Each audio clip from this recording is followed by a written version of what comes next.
What's up everyone, welcome back to Saint Seiya Awakening. Just when we thought we were gonna have a chill week with a repeat banner, we would be able to catch up with some of those guys that we have pending for a long time, it turns out we're getting Underworld SHUN.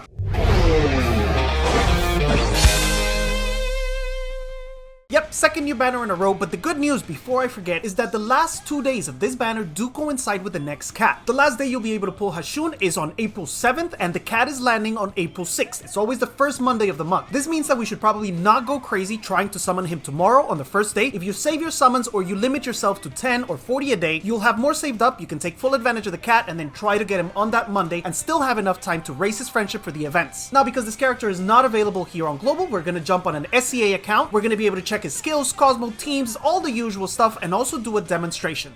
Alright, here we are then in Drigo's account, and if you haven't been to a stream and you don't know him yet, he is one of my oldest followers from way back when, and actually the reason we started playing this game. He's the one that told me that the SEA version was coming out, so it's really thanks to him that we're here, and he also lets me use his account to do character reviews when we have a new one. Underworld SHUN, or better known as SHUN, is a support character that can actually fulfill two roles in a team. The first one is going to be that of granting 2 turns to a unit, just like Luna can, and the second is as a healer, although it's not a straight up 100% heal that's going to top off your whole team. It's an accumulative heal that can actually proc several times per turn. Now, this sounds amazing, but he also has a couple of drawbacks, so we're gonna look at those now. His first skill is an individual Pew of the Cosmic type, and it also has a little bit of lifesteal. That lifesteal starts at only 50%, but can go all the way to 150 with skill ups. Now, this is not advisable. Getting this skill to level 5 is not a priority at all. The lifesteal would be great, but the tome requirement is simply too high. His second skill, the Divine Possession, is the one that gives him the ability to grant 2 turns to an ally unit. This double turn has some advantages over Luna's, but it also has some disadvantages as well. The pros are that the double turn cannot be interrupted, so it can't be cancelled by applying debuffs to that unit. The double turn will always take effect. Even if we're controlled, we'll pop out of that control and be able to use the second movement. The only exception to this is obviously 2-turn control, like Shun's Chain or the Black Eyes. In that case, both turns will be wasted under that control, then we'll pop out, but we'll have to wait until the next round to get our move. The second advantage is that SHUN places like this shadow behind the unit that we gave the double turn to, and this shadow deals additional damage. On top of whatever that unit does, the shadow attacks as well and contributes a bit of damage. It's not humongous, but it does contribute. Now for the disadvantages, and this is really a very important one. Any unit that we give double turn to will have the energy consumption of their skills increased by a certain number of energy. On skill level 1, the additional cost is 4 energy, which is crazy, and this penalty goes down with skill ups. It goes from 4 to 3 to 2 at only level 3. However, that energy penalty lasts for 2 turns on skill level 1. And don't be confused, even though the description says rounds, it's not total rounds, it's turns for that unit. So if you give it the double turn and you have the skill at level 4, then on the second movement, on the second turn during that round, that unit will no longer have the energy penalty. Now, there's a couple important things to mention about the energy consumption and how long it lasts as well. This only applies to skills 2, 3, and 4. It never adds an energy cost to the basic attack, to the first skill of a unit. What does this mean? Rebirth Milo, who we never use any skills on, will never have an additional cost. He is the perfect partner in crime for SHUN. I'll go as far as saying that they're almost never used without each other. It doesn't mean he's the only one though. When we get to talking about teams, I'll mention some other specific units that can use the double turn from Hades if we get this skill to level 4. The third skill, Soul Container, is where the healing comes into effect. This skill is a passive that applies this aura around our allied units. You're gonna see it in the demonstration. It happens automatically at the start of a fight. Everybody on our team will get this aura around them, and if an enemy attacks them before they get a move during that round, they'll automatically heal. Now, very important, it has to be before they get a turn. The skill says it very specifically. SHUN protects all friendly saints that have not yet acted, that have not had a move during that round yet. After that saint moves, the healing no longer applies. It cannot proc. How much SHUN heals depends on his Cosmo attack and also his healing sub-attributes, and we can increase the probability of that heal happening because it starts at only 50%. We can also increase the amount that he heals for and the number of times a certain unit can be healed in that round. It starts at 50% chance to proc, 50% attack power, and 2 heals, and goes all the way to 100% proc chance, 100% of his attack power, and 4 heals per unit. That's really damn strong. It's a ton of protection during those first 2 rounds. And why do I say 2 rounds? Because the effect of this skill is strongest in the first 2 rounds. When we get to the third one, the healing effect gets cut to half, so we only heal for half as much as what we started. But that's where the fourth skill comes in, the Perfect Body. This skill is designed to counteract the amount of healing that we lose after round 3. The condition is that somebody on our team has to die. If that happens, SHUN has a certain chance to get his healing increased for 20% on level 1 or 80% on level 5, and he also has a chance to re-trigger or reset the soul container. That means that we'll go back to healing for the full amount, and that the counter reset for the heals for each individual unit will be reset as well. For example, if during that turn Seiya, which is a really slow unit, has already been attacked 3 times and healed 3 times and our maximum is 4, when the perfect body procs and activates this skill again, the counter will be reset to 0 and he can be healed another 4 times. Again, very strong, but it requires somebody to die, which fits perfectly well with his whole Underworld theme. Now skill ups, that is a really tricky subject. I am going to mention 2 builds, or actually 3 builds. First is going to be the ultra basic SHUN. To spend the minimum amount of tomes required and still get him to do something, we're going to want skill levels 1 on the first skill, because their lifesteal is simply not strong enough. Skill level 1 on the second skill, but this will only allow us to use him effectively with Milo. Level 3 for the third skill, because here we have a 90% chance to heal, which is almost guaranteed, but if you want to stretch it a little bit further, you can take it to level 4, which gives you 1 additional heal per unit, 2 instead of 3. Lastly, the fourth skill, I would recommend a minimum of level 3. That's an 80% chance to trigger. It's not guaranteed, it's gonna fail sometimes, but it's a lot better than leaving it at 50 or 65. So that's ultra basic SHUN. 1, 1, 3, 3. If we want to use him with units other than Milo, then the next level of basic would be 1, 4, 3, 3, because at this level the energy penalty only lasts for 1 round. And to finish it off, a really strong, well-built SHUN that can do everything that he needs to do with minimum penalties and maximum chances is going to have level 1 for the first skill, level 4 for the second, so the energy penalty is only 1 round, level 5 on the third skill, which gives us 100% chance to heal. That means it's guaranteed that if any of our protected ally units get attacked, they will immediately recover that HP, and level 4 on the last one, which again triggers 100% of the time. If you have an excessive amount of tomes and building the best SHUN in the world has always been your dream, then you can take him to 1,555, but that's a difference of 8 tomes that you could use in another unit. At 1,454, he works perfectly well.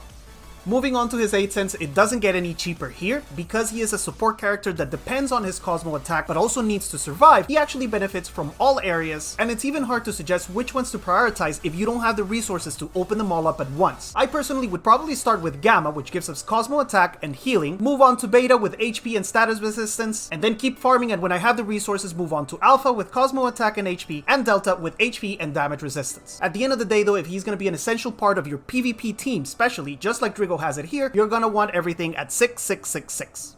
His Cosmo is a little bit more forgiving in that we actually have a little bit more flexibility. Under Solar, we would ideally put him on Rosary, even though the Cosmo damage is a little bit wasted on him. He does contribute a little bit of damage with the Shadow, but it's not something that should be your primary focus. You want to get his Cosmo attack and his survivability up as high as possible. For that purpose, Cosmo's Zone is actually not a bad option either. 2 hits of Cosmo attack to increase his healing and also some defense. In Lunar, you can go with any of the first 4 choices. Tenacity, Bloom, Dual Defense, and Knowing all fit him really well. I think here it's going to depend more on what substats you can find where you can complete the best set, and like we mentioned during the Worm review, Dual Defense is a Cosmo that's not used in a lot of units, meaning you probably have some laying around that you haven't equipped. Who knows, you might have a really good set with amazing substats in there, and this is a character that can use it. Knowing is not bad either because his base stat is really high, so this multiplier of HP that you get from Knowing, it applies to him really well. Under Star we have a couple of options, and again, a Cosmo that's not used too much, so you may have some hidden gems hiding in there. The first option is Hummingbird with Cosmo attack, speed, and Cosmo damage, which again, the Cosmo damage is wasted. The second option is Healbook with Cosmo attack and healing, which both apply to his healing level, but also some HP for survivability. And remember what we said earlier, because of the energy consumption penalty, he's only going to be used with some specific units. He only needs to be a tiny bit faster than that unit that we're giving the double turn to, so although speed is good to have, it's not absolutely essential. He doesn't have to be ultra fast. The healing procs automatically at the start of the battle, and as long as you're just slightly faster than your attacker, you can still double turn him. Not being amazingly fast also works for his healing, because remember, once he already gets the turn, the healing cannot proc anymore on him, so being slow is not a horrible thing. As long as you can make him 1 or 2 speed faster than your attacker, you're set. Moving on to Legendary, I'll mention first of all Marsh Fairy, because remember, in every single team that you bring to PvP, you must have 1 unit equipped with Marsh Fairy. If all of your attackers or other supports that you're bringing already have a Cosmo that works really well for him, and you don't have Marsh Fairy equipped on anyone, SHUN is a great bearer. With the HP boost, it also increases his survivability. If you already have Marsh Fairy on somebody else and you want to increase his healing level, you can go with Laurel Tree, which also gives him a speed boost. And if you notice that your Hashun is dying too quickly, then you can go with Rising Dragon Teeth. This Cosmo prevents him from getting one-shot by proccing a shield whenever he drops below 20% HP, and the classic options of Soapberry and Hephaestus Arbor can apply as well, although I think nowadays Rising Dragon Teeth is by far the most popular Cosmo for supports. Almost everybody's equipping this crap right now, even on attackers. Under sub-attributes, you're going to be looking for 5 primary things: Cosmo attack and healing to increase his healing level, HP and defense to increase his survivability, and speed only as far as you need it. I will reiterate, although I already mentioned it in detail, you only need to be a tiny bit faster than the attacker you're going to double turn. If you're running an ultra fast Milo, then yes, you will need some speed subsets because he's slower than Luna, but if you're going with a dog slow team, like in my case, because I can never pull Cosmo with speed, then it's not really that important. Lastly, there's resistance as well, although because his healing is passive, it won't really affect his healing if he's controlled or not, but it will affect your ability to grant somebody double turn. If you can't use the skill, then you're screwed. Now let's look at teams, which is always fun when we're trying to figure out what to do with a support that can kind of fit anywhere. His case is a little bit different. Because of the energy penalty, he does not fit into every single team out there. The main thing is going to be finding partners that can do something with their first skill, with the default one. In this category, the best one by far is Rebirth Milo. After we complete his Cloth Rebirth, none of the other skills are used anymore. We're never going to have to pay an energy penalty. We can just keep using basic to destroy the enemy. He's pretty much the only attacker that can do what he needs to do with his basic alone. That doesn't mean he's the only one that works though. If we manage to get skill 2 to level 4, where the energy penalty only lasts for 1 round, there's a couple of other options that open up. One of them will be Rebirth Shura. We can use the basic attack on the first move, and on the second move, when we don't have the energy penalty anymore, we can use his skill. Doko's not a bad option either. He can use the basic to get 1 more dragon and then release on the second one. Spicy Chicken can apply his mark with the first turn and then turn in the second one, while Hades can mark an enemy unit and then establish the contract on the second move. Under supports, we have several options that are actually being used quite a bit right now. The first one would be Lizard Misty. He can apply 2 taunts with 0 energy. Moses, who is not that popular anymore but still a threat anytime you see him, double stun, 0 energy, and Isaac, who summons his tentacles with the first skill. None of these units will see their energy consumption go up. One unit that doesn't usually have an energy cost and is affected by Shun's double turn is actually Wyvern. Because his strong attack is actually the second ability, even though it normally costs 0, it will see the energy penalty applied. Instead of 0, it will now cost 4 on skill level 1 or 2 when we skill it up. Hashun's main weaknesses are going to be first control, even though that only applies to the double turn ability. The healing will still apply because it's a passive. The second one is the one shot, which is why Rising Dragon Teeth is not a bad option for him as far as Cosmo. And the third one is actually speed. If you have an ultra fast team that moves before all of the enemy team, then the healing mechanic will disappear and won't apply when the enemy finally attacks you. Obviously, the energy consumption penalty is also a weakness that kind of limits him to the teams that you can use him with, but he makes up for it by fulfilling 2 roles in your team. It's essentially 1 more slot that you can free up and bring someone else. And his best friend Milo is one of the strongest units right now. If you have him and you have him rebirthed, you should absolutely be using him. Hashun is going to be an amazing friend, and you'll never regret building him, even at minimum skills of 1-1-3-3. His main use is going to be PvP, combined again with Milo. We actually checked a lot of the top defenses here on Arena and SEA, and there wasn't a single team that had Hashun and didn't have Milo. The other use is in Legion Boss, because you can actually use him and Luna in the same team. With Luna, you would give double turn to Seiya, so you always have the 4 stacks of weaken, and with Hashun, you give double turn to Kraken, who doesn't need to use any energy. Equip the rest of your team with Soapberry and just watch your damage go through the roof. Now we're gonna go over to the arena and do a demonstration fight. Hopefully it's as good as yesterday. Yesterday's worked out really well, but unlike many other times, there were actually no fails. This team with Milo works so incredibly well that it's actually hard to lose.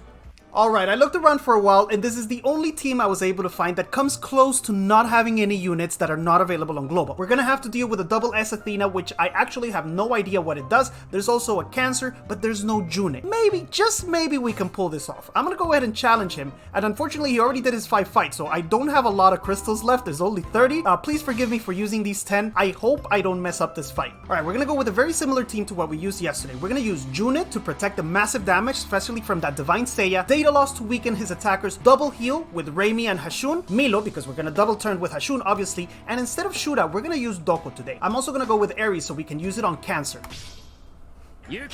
Alright, I'm actually really afraid that we're gonna... Oh my god, he already Ares somebody, and he didn't Ares Junit. I thought it would always Ares the first person, but never mind. A lot of things just happen.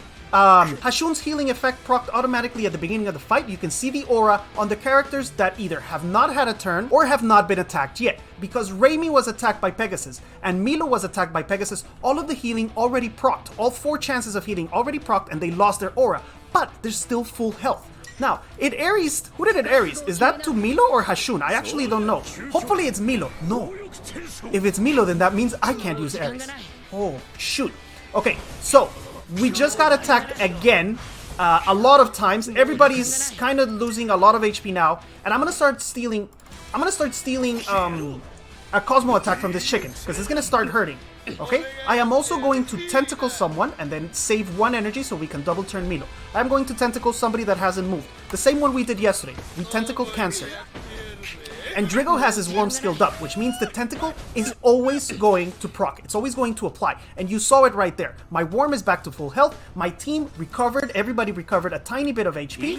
I'm going to give the double turn to Milo, and you can see the ghost or the shadow appears behind him. That means that when I attack, that shadow is going to attack as well. And here you can see as well that even though this skill usually costs 0 energy, now it has a cost of 2.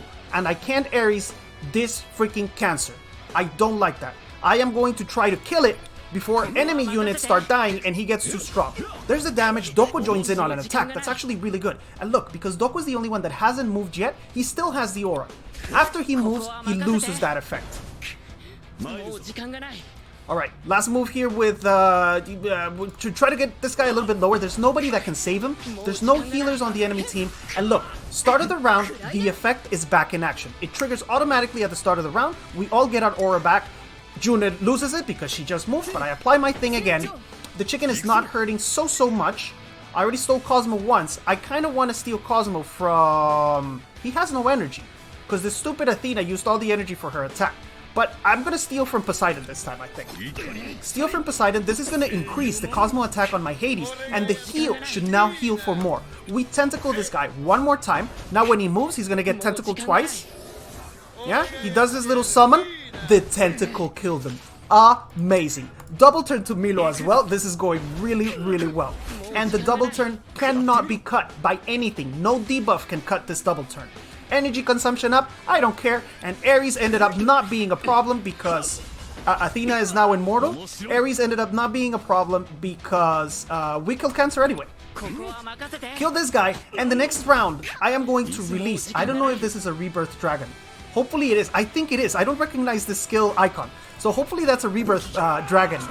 And we can see his power in the next turn. Although he's gonna kill everything, so I don't think it's gonna proc. I think the double dragon attack happens when you don't kill the enemy with the first one. Okay? We get our June back in. Our Vine back in. And I think this is pretty much over at this point. This Athena is gonna be a pain in the butt because she's like immortal for I don't know how long. I'm gonna steal physical attack this time. Who does it give it to? Milo. Milo is our strongest attacker. Amazing. I am going to tentacle. Do I have enough energy? Yes. We're going to tentacle somebody that hasn't moved to get some healing. We're going to tentacle this guy. There you go. Now when Poseidon moves... Oh no, wait. I get to give the double turn first. Now when Poseidon moves, he's going to get tentacled. We're going to heal. Watch. Nice. Very good, Mondongo. And I'm kind of scared that... we're not going to get to see the dragons from... Yeah. We can see it here. We can see it here.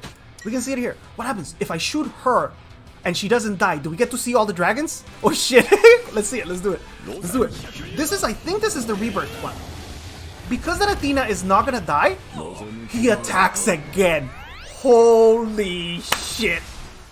And that's gonna be it for today, guys. We're gonna end it with those 8 Doko Dragons. I hope the review is useful to help you decide if you want to pull him or not, if you do pull him, how you're gonna build him, and how much you're going to invest. I'll remind you once again that this banner does coincide with the cat, so I strongly advise that you wait until April 6th to try to get him. I'll personally be doing 10 or 40 summons a day. I haven't decided exactly how many yet. Try to get some fragments from the event, and then complete him on that Monday if I can't pull him. I'm gonna leave you here for today. I hope you guys have an amazing rest of the day. If you haven't already, please remember, hit like, subscribe to the channel, ring the bell so you don't miss any videos, and I'll see you again very soon. Bye!